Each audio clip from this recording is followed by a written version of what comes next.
क्षण क्षण पल पल जो है हम लोगों की आयु घट रही है, समाप्त हो रही है। दोबारा ये मनुष्य शरीर नहीं मिलेगा। दुर्लभ मानुष तन करिए गुरु भजन, दुर्लभ मनुष्य शरीर प्राप्त करके परमात्मा का भजन करना चाहिए। संत दुलंदास जी महाराज कहते हैं कि अब की चूक माफ नहीं होगी। मनुष्य शरीर में आए हैं, यदि इस बार भजन नहीं किए तो ये माफ नहीं होगा। लोग कहते हैं देखा जाएगा अगले जन्म में, इस जन्म में खा पी लीजिए, मस्ता लीजिए, सब सुख कर लीजिए, अगले जन्म में अभी बहुत बार जन्मेंगे, देखा जाएगा। तो मनुष्य शरीर में आइएगा तब ना। यदि इस बार भजन नहीं किए तो ये माफ होने वाला नहीं।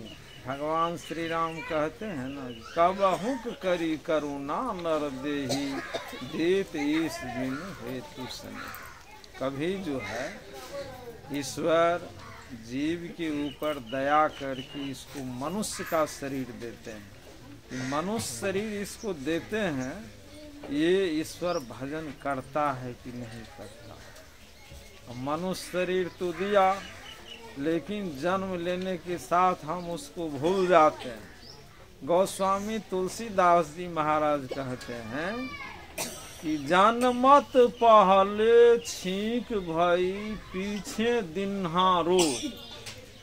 जन्म लेने के साथ साथ दो अशुभ लगा हुआ। छींकने को भी लोग अशुभ मानते हैं और रोने को भी अशुभ मानते हैं।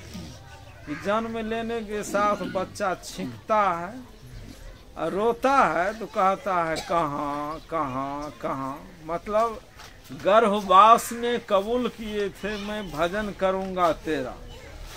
भजन करने का जो प्रतिज्ञा किए थे, तो जन्म लेने के साथ उस प्रतिज्ञा को भूल गए। संत कबीर साहब कहते हैं कि माला रट ले रे बंदे सतनाम की, मिट्टी में मिल जाएगी काया तेरी चाम की।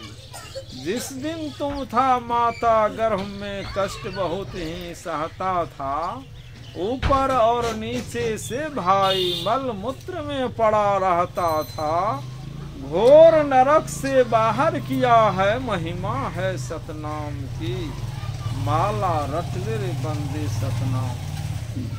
कहते हैं कि सतनाम का जाप कर लीजिए। पहुँचे हुए संत सदगुरु जो महामंत्र बतलाए दीक्षा के समय में, वही न सतनाम है। उस सतनाम का जाप कर लीजिए, सुमरन कर लीजिए, स्मरण कर लीजिए उसका।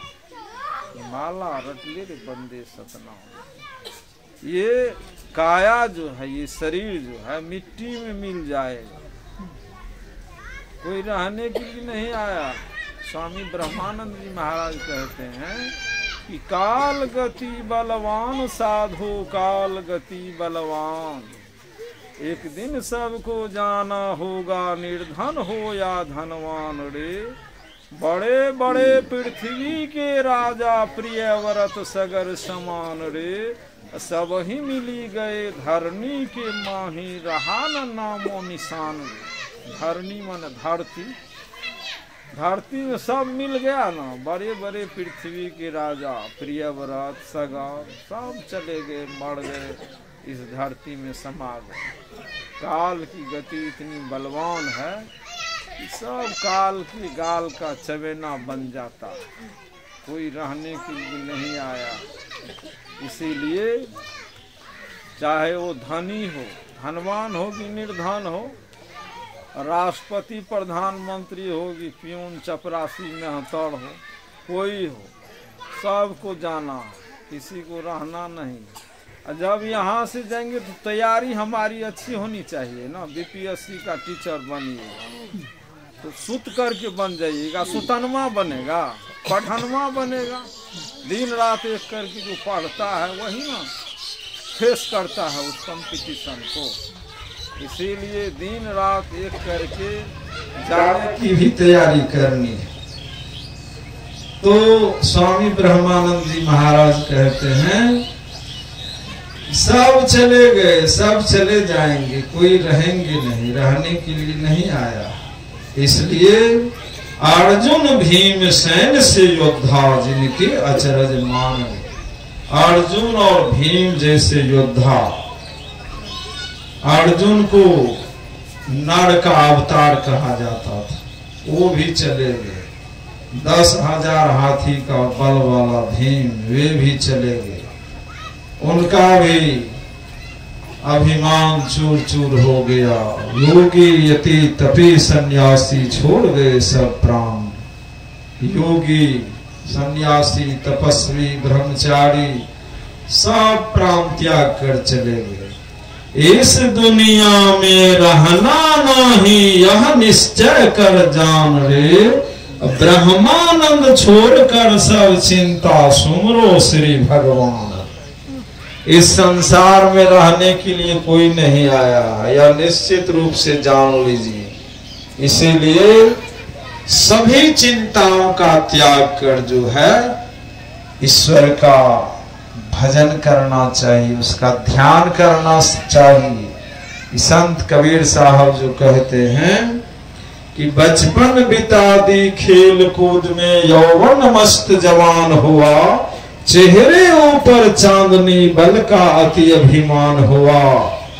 यौवन नारी लगी प्यारी, हसरत में गलतान हुआ, माला रटले रे बंदे सतनाम की। बचपन तो खेल कूद में ही बीत गया, जवानी भी चली गई। तो संत कबीर साहब कहते हैं कि अब वृद्धावस्था आ गया। वृद्धावस्था में क्या होता है कि आप खाट पर पड़े रहेंगे, खाट पर पड़े रहेंगे, कोई न अच्छी बात कहे। दम्मा खांसी रोग सताए, पड़ा रहे दिन रात खाट पर, कोई न अच्छी बात कहे, माला रटले बंदे सतनाम। वृद्धावस्था में देखते हैं ना, कहीं सत्संग भजन में जाइएगा तो पिलर स्टेपनर टाट दीवार का सहारा खोजिएगा। आपका पेंशन से पूरे परिवार खाता पीता है, पढ़ता लिखता है, लेकिन तब भी आपकी सेवा श्रद्धा से नहीं करता। इसीलिए आपके साथ ये ईश्वर भजन ही जाने वाला है, और दूसरा कोई साथ नहीं जाएगा। गोस्वामी लक्ष्मीनाथ परमहंस जी महाराज कहते हैं कि वृद्ध भय तन कांपन लागियो, कफ पित बात घेरी, लक्ष्मीपति पछतात सेज पर अब हम काम करें। 8वां क्लास में पढ़ते थे भारतीय भाषा में कि मनुष्य अपने पुरुषार्थ का मूल्य तब पहचानता है जब उसके पुरुषार्थ की शक्ति खत्म हो जाती है। नहीं लोग कहला जे आप हमार पैरुख थक गया, जब पैरुख रहे तब नहीं के लिए। पैरुख माने क्या? पुरुषार्थ कि जब भजन करने वाले थे तब आप नहीं की। अब भजन वृद्धावस्था में हो नहीं पाता है, अब चाहते हैं तो हो नहीं पाता है। इसलिए युवावस्था में ही भजन का अभ्यास करना चाहिए। गुरु महाराज अपने प्रवचन में कहते हैं कि युवा अवस्था वाले को धर्म का आचरण करते हुए जब मैं देखता हूं तो मुझे बड़ी प्रसन्नता होती। तो बंधुओं, मैं तो यहाँ कई बार आया हूँ, सुनाया हूँ। मेरे पूज्य गुरुदेव प्रोफेसर बिंदेश्वरी बाबू मंचासीन हैं, और इनके द्वारा लिखित पुस्तक भी पिछले साल मैं लेकर के आया था, कुछ लोग लिए भी थे। इस बार वो पुस्तक भी आई हुई, अमृत संचयन, अमृत चिंतन भाग 1 और 2। आरती के बाद जरूर आप लोग जो लोग नहीं लिए हैं प्रसादी के रूप में उस पुस्तक को लेंगे। और अब हम लोग पूज्य गुरुदेव के अमृतमय प्रवचन को श्रवण करेंगे। हम लोग आदरणीय श्री राहुल जी के नाना जी स्वर्गीय सूर्य नारायण बाबू, जिनको विनोबा जी के नाम से लोग जानते थे, उन्हीं की पुण्यतिथि है।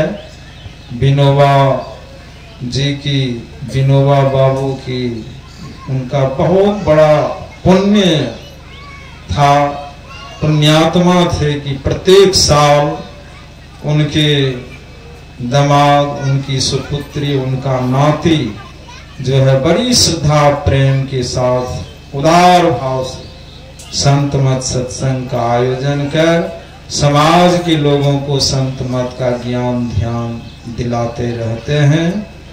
ऐसा पुण्य कर्म धर्म कर्म राहुल जी के द्वारा इस गांव में, समाज में, इस धरती पर बराबर होता रहे।